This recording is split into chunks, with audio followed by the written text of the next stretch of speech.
Let's talk about your noise floor in just a minute. First, welcome to the Thursday edition of the Voiceover Huddle.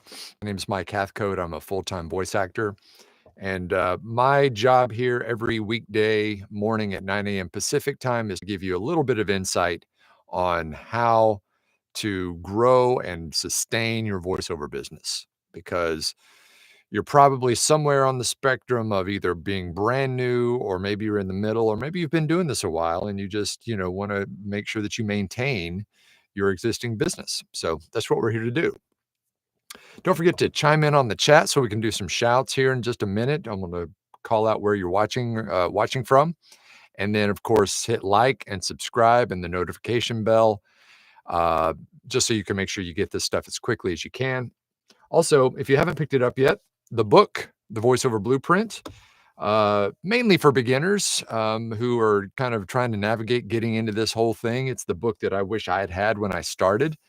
You can check that out from the link below. You can get the digital download as well as 4 free gifts and the audiobook. So that's down there. So this week is all about your recording space. And things that go into doing recording for this job. We're, kind of leading up into George Whittam's Tuesday night class, Practical Personal Studios, where he's going to give us all the tips and tricks to make less than perfect space sound as perfect as it can be. I don't think there's ever a perfect, but he's going to show us how to maximize our space and get the best possible sound out of them, no matter what kind of space you're in. So that's coming up on Tuesday. Once again, link below for that. But let's talk about your noise floor. This kind of came up a little bit yesterday, but I had already planned on talking about it today. So I'm going to stick to the plan. So we're going to go deep dive a little bit on your noise floor. Your noise floor is basically just a technical term for the ambient sound of your room when nothing is being said. So it's just the sound of your space. You hear that? Me too. That's your noise floor. It's just the sound of your room, no matter what you're in, a closet, a booth, just a room, a blanket fort, whatever you got. Your noise floor is how your space sounds when nobody's talking. So, and I guess the reason they call it the noise floor is just because if you're looking at the waveform editor, the noise floor is kind of down at the bottom of the view, at the bottom of the waveform. It's this in Adobe Audition anyway, it's kind of this dusty looking thing at the bottom of your uh, spectral view. And if you don't use the spectral view, maybe I should do a whole topic on that. But the spectral view will change your life in Adobe Audition, and I think a few of the other ones have the same view where it looks kind of like fire. You've got um, your normal waveform up top, that looks like the heartbeat stuff, and then below that you can open up a panel called the spectral view, um, and it looks like fire, but you can really see a lot more of the anomalies in the recording by looking at that. And of course, at the bottom of that is your noise floor. You can kind of see this dusty bottom to that, and it's really easy to see, how high or low your noise floor is. So, so what are the things that can affect your noise floor? Well, how well your booth is built is number one. Things like, fans, if you have a computer that has a fan in it, or maybe your ceiling fan or a room fan or something like that, that can affect your noise floor. Basically, anything that is in your general space, that makes noise. Maybe it's running water in the pipes in the walls or, whatever. All of that can affect your noise floor. And so um, you should be shooting for, and we talked about this yesterday too, you should be shooting for minus 60 decibels. That is kind of the bare minimum for any sort of professional recording. You should be shooting for minus 60 or below. And remember, as you go in negative numbers, as you go below that, the numbers get higher. So minus 70 is quieter than -60 because we're in the negative and we're going in the opposite direction. So just remember that. So you might be saying, Mike, how do I measure my noise floor? How do I find out what my noise floor is? Well, it's pretty simple. The simplest way is to open up your recording or open up a new file and just hit record and hold your breath. Just hold your breath for, 10, 15 seconds and just record what's happening in your space. And then hit stop and then go back and play that, or maybe even just take a selection of it and play it, and then watch the meter, the dB meter at the mine is at the bottom. Some people have it on the side, but watch the meter and look at where that is bouncing. It'll be bouncing somewhere, hopefully around -60 unless you've got a really noisy space. But where it's bouncing, it'll be like, kind of bouncing down there a little bit. Kind of where it's typically bouncing is gonna be your noise floor. That's the easiest way to measure it. And of course, if you are louder than -60, -50, -40, 30, whatever, then you got some work to do.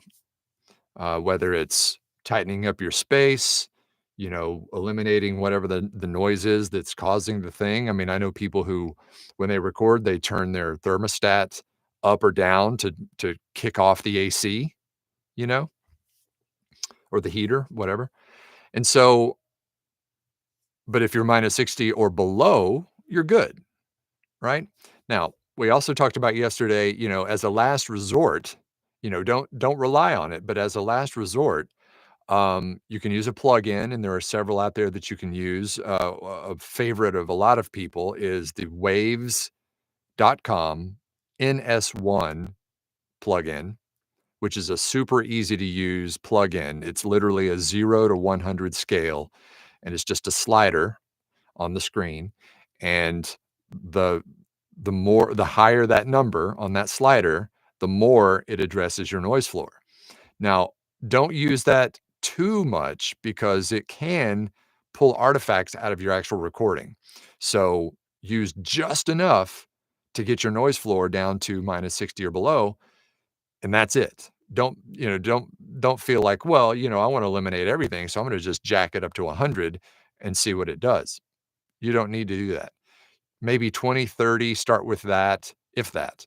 And then if that doesn't do it, then maybe a little bit higher. But, if you're getting over kind of 50 on NS1 or some of the other plugins, you're going to need to address the actual physical space, because once you go above 50 or maybe even higher there, it's going to start pulling things out of your actual recording, and you don't want that. Or it can. I'm not saying it will every time, but it can. So only use a plugin as a last resort.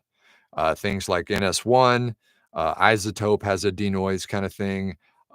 There's plenty of other ones out there. Of course, if if you're using Adobe Audition or some of the other more advanced DAWs, digital audio workstation or workspace, they have built-in noise suppressing effects. There's one in Adobe Audition called Denoise that is very similar to NS1. In fact, it's the same kind of interface, really. It's a 0 to 100 slider. You just put it where you think it needs to be. It's a little trial and error, but then once you find it, you can lock it in, save it as a preset, and just hit that button every time. But remember, don't rely on it. Remember yesterday's thing, fix the input first if you can. Only use those plugins as a last resort. One other little cautionary point here is don't use silence. A lot of people think, well, I'm just going to insert a chunk of silence, you know, in between the read or in between the phrasing. Well, that does nothing but just draw attention to those gaps. You'll be listening to your read with your noise floor. But by the way, and your noise floor goes under everything. Even when you're talking, you still have a noise floor. It's just that when you're talking, you're talking over that. So a lot of people just address the gaps and they don't address the noise floor throughout the entire recording. So if you insert a gap or, a gap of silence in between your phrases or lines, it's gonna draw attention to those gaps because it's a vacuum. You'll be talking and talking, and all of a sudden, nothing. And the difference there is very jarring. It's like you you hear the noise floor and then or don't hear it, but, you hear yourself talking, and then all of a sudden, there's literal silence in the playback, and it sticks out like a sore thumb. So never insert silence in the middle of your recording. I do a little tiny bit of silence at the very beginning and the very end of the file, just maybe a half second, just to have a nice clean intro before I get into my read, but never insert silence in the middle of your recording because it just draws attention to that space. If you have to, you can use room tone, which, by the way, also is another word for noise floor. Room tone. It's the tone of your room. Okay. So address it on the input first. If all else fails, use a plugin and don't use silence. And that's your noise floor. Okay.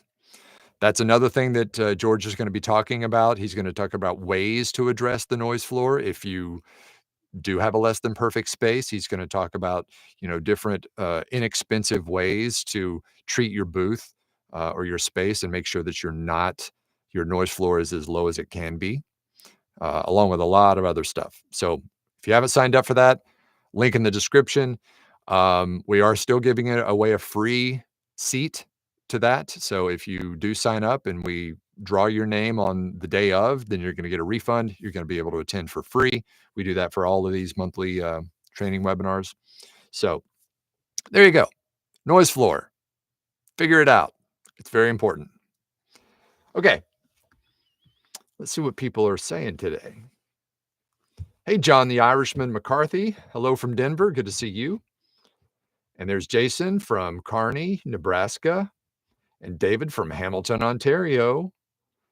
Hey, Sean Hunt from Longview. Good to see you. Good morning. And Kirk from PA on the way to Niagara Falls. That's cool. Never been to Niagara Falls. Never really got that far up into that part of the country. Although I've been to Vermont. I mean, I know it's not very close, but that's about as far northeast as I've been is Vermont. Hey, Nephi from Knoxville. And there's Grady from Ithaca, New York. I just sent your file, Grady, through WeTransfer. And there's Nancy in Yankton, South Dakota. By the way, speaking of Yankton, South Dakota, I finally finished Deadwood again. And it kind of holds up. I mean, any kind of Western is gonna, it's gonna hold up because it's a period piece. But it's a very good series if you've never seen it. And there's Dennis from Grant Park, Illinois. And hey, Ralph from Fresno. Lots of TV affiliate boot campers in today. Good to see y'all here. We'll meet again tonight for our Q&A and workout session. And Andrew says, good evening from Latvia. Well, good evening to you, sir. And there's Don from South Africa. Noise floor, huh? Important stuff. Oh, super important. If you send off a file where your noise floor is just kind of hissing in the background, that ain't no good. So make sure you figure that out. That's a big one. And there's Jim. Good morning from Memphis. How do you record with a max of minus dB and get a minus 60 noise floor? Seems like opposites. No, because your noise floor and your actual recording, your voice are opposites. They are opposites. So you're kind of right there, but your noise floor should be minus 60. So it should be very low down at the bottom. And then your peaks on your voice should be at that minus 9-ish range. So that's the difference there. It's very doable. I mean, and that is kind of the, what you're shooting to get is, when you're recording at minus 9 or peaking at minus 9 on your vocals, you need to be at minus 60 or below on your floor before it sounds anywhere close to being good. So you got to get there some way or another. Terry from Falston, Maryland. Do you sweep, mop, and wax to get that nice that noise floor right? Always. You got to do all that. To get that lower, you got to get that below 60, right? So you got to sweep and mop and wax on and wax off. Callie says, good morning from Pasco, Washington. And there's Tim from Altoona. Joy, good afternoon from Southfield, Michigan. And Police Commander Z3 from Atlanta. Good to see you. Jim says, what will the Tuesday night session cost? Well, check all that information below. It depends on whether you're in the blueprint or not. Just check that link below. This is going to be a super important class, especially for people who, are struggling to get that really crisp, tight sound that may be the reason why you're not winning auditions. You never know. Because you could have the performance, and that can be great, but if your sound is off, you could have the best performance in the world and nobody's gonna hire you because your sound is off. Remember, it's one of the 3 legs of the stool.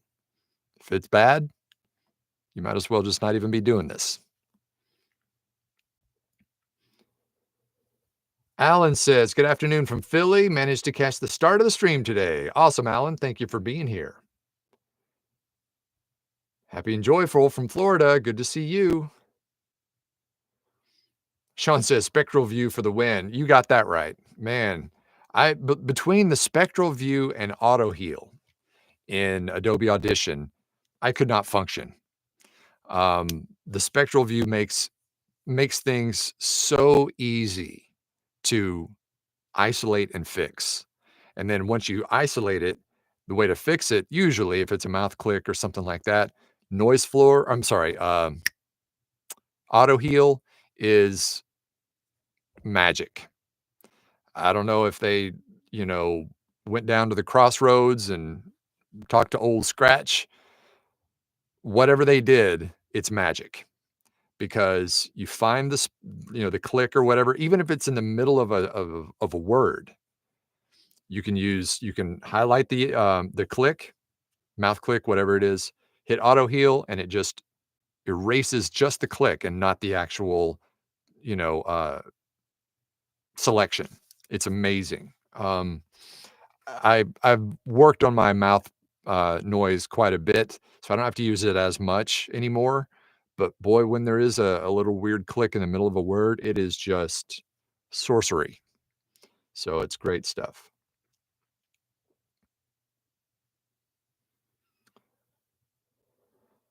Per Jason Levine, I have the volume level bad on the right, so I can better see what's going on in there. Well, it's personal preference. On the right, on the bottom, on the left, at the top, wherever you want it. It's up to you. Different strokes for different folks. Theo says, happy Thursday from the noise floor below my booth in Palos Hills, Illinois. Just as long as you're not on the floor. That's all that matters. Maybe you had one too many last night and you're still on the floor. There's Wayne from Port Orchard, Washington. JJ says, having a challenging day, but muddling through it. Wishing a good day to all from Minnesota. Well, I hope it's not related to your hip replacement. If it is, it does get better. Just keep, don't get behind the pain or whatever it is. If that's what it is, if not, then whatever it is, hopefully you can get it licked. Andrew said, so if it's 58 to 55, it's not good. Well, I mean, that's when you would want to apply like an effects, like an NS1 or something. I mean, if it's, really close to minus 60, minus 58, minus 55, that's getting there. That's getting really close. That's when you would want to try to tweak something. But I would not send a file that's above minus 60. I would not send a file off to a client. That's when you need to attack it some way. Hey, Sarah, good to see you here. Jim says, I turn the house AC off when recording. That can work on the short term, but if you're working on some long, script, that's gonna take hours, you don't wanna sit there and swelter. So remember, fix the fix the problem in the booth. If when you're in your booth and your AC is running and you can hear the AC, that's a booth problem. It's not an AC problem. It's a booth problem. And those are the things that George is gonna tell us about how to fix on Tuesday night. However, whatever kind of booth you're in, he's gonna give you practical ideas and suggestions on things to do to make it so that you don't have to turn off the AC, because who wants to sit and swelter while they're working? I mean, the summertime. I used to have to do that when I was in the closet. I would, record with the door shut because it wasn't, if I recorded with the door open, my noise floor was too high. So I recorded with it shut. And then when I was done recording, I would open the door to edit and feel that big rush of cool air come in. But during a long recording session, you can get hot in there. So try to fix the problem first. The AC isn't the problem. Your booth is the problem.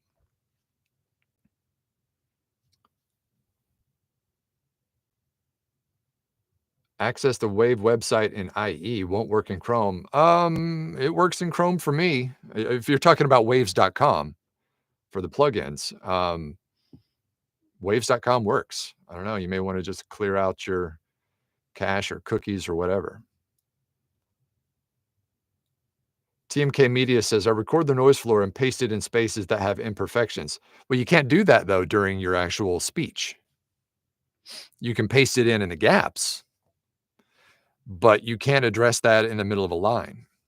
You can't just take that noise floor out under your speech and put something else in there because it's still there. You can hear it more between the lines because you're not saying anything, but it's still there throughout the entire recording. So that's what I was saying earlier. A lot of people will put, silence in there in the spaces, and that just makes it sound horrible. So you got to address the whole file, not just the gaps, because the noise floor is consistent throughout the entire file.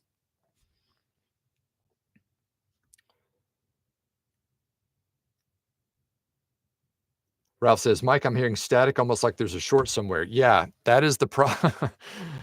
I addressed that, I don't know, it's been a couple of months ago. I have found that my interface, and then this is a known issue with Apollo, or I'm sorry, with Focusrite interfaces and YouTube.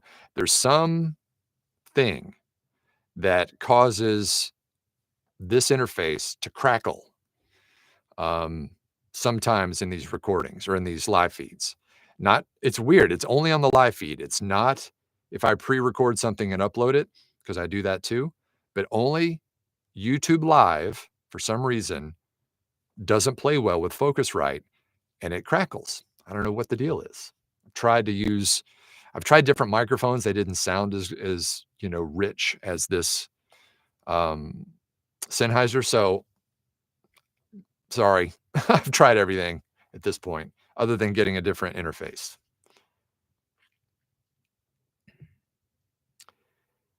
Police Commander Z3 says, this is very useful information, Mike. Thanks. You're welcome. That's what we're here to do, give you very useful information. And there's Jim from Graybill, Indiana. And Tracy from Rochester. Good to see you. Alan says, when you say silence at the start and end of your recording, do you mean actual silence or room tone silence? No, I mean actual silence. That I just do that at the very, very beginning. Like I said, a split second at the beginning before I start to read, and a split second at the end. I don't know. I've just gotten in the habit of doing that. You don't have to do it. I just like to have that nice, clean intro and outro. Lynette says, hello, voice actors or fellow voice actors. Have a fabulous day. And there's Bob from Wadsworth. Andrew says, how long did it take you to do those 900 names recording a while back? Oh, yeah. Well, I didn't sit and do all 900 at once. That was for the Citibank job because they wanted to personalize the message to every one of their, customers. And so I had to sit there and say, hi, Bill. Hi, George. "Hi, Mary," for 900 people. And so I took them in like 100 name chunks. So it took me, I don't know, over the course of the whole day, really. But remember, when you're doing big projects like that, take breaks. Don't sit and feel like you have to power through. Kino says, watched your Knoxville skate production. Very cool and informative. Thanks for that. Have a great day. Kino, thank you. Here's what's crazy about that. I posted that about 10, 11 days ago. It's already gotten 13,000 views. I didn't know that many people were into skateboarding and let alone skateboarding in Knoxville, Tennessee. So, yeah, it's crazy. It's gotten that many views already. So pretty cool. And Nephi, who's in the chat here today, he was there at the opening. I got to hang with him in person a little bit at the actual theater premiere. There's Ron from Grand Haven, Michigan. Jason says, something I absolutely love about this channel is that you hit the basics over and over. I often find that because of that, I get new things I haven't before. You're welcome, Jason. Yeah, there's going to be topics that I hit a few times. I mean, because some of them are very fundamental things that, need to be heard. And also, we're getting new people tuning in all the time, so they may not know any of this stuff. And so it's nice to kind of touch on some of those things. Alan says, I got a much better noise floor with my cheap shotgun mic than my regular cardioid. Yep, that can do the thing. And here's the reason why is, and I've mentioned this before, is that shotgun mics are very forgiving. They don't, they only pick up what's in front of them. So they're really good for, spaces that are not perfect. And so that's good. TMK Media says, I meant to say in the gaps. Also, thanks for the specs on the voiceover, -9 dB and noise floor at -60. Oh, you're welcome. Ralph says, new nickname, Info Mike. Maybe. Jim says, I would love to ride around on the hills in East Tennessee, Cherokee Boulevard, especially coming from Kingston Pike. Well, the area there. Yeah, Kingston Pike is the main drag that kind of runs right through the middle of Knoxville. And my skate park that I owned and built and ran, that we talk about in the documentary, was on Middlebrook Pike. But yeah, Knoxville was a great place to grow up and a great place to start skateboarding. Miss it. All right, guys, that's my time. I need to bounce out of here and get to work. While we've been on here, I've gotten 2 or 3 jobs pop in, so I need to get to it. Until tomorrow, which is Q&A Friday. So bring all those questions tomorrow, and I'm happy to answer those. And until then, break a lip. See ya.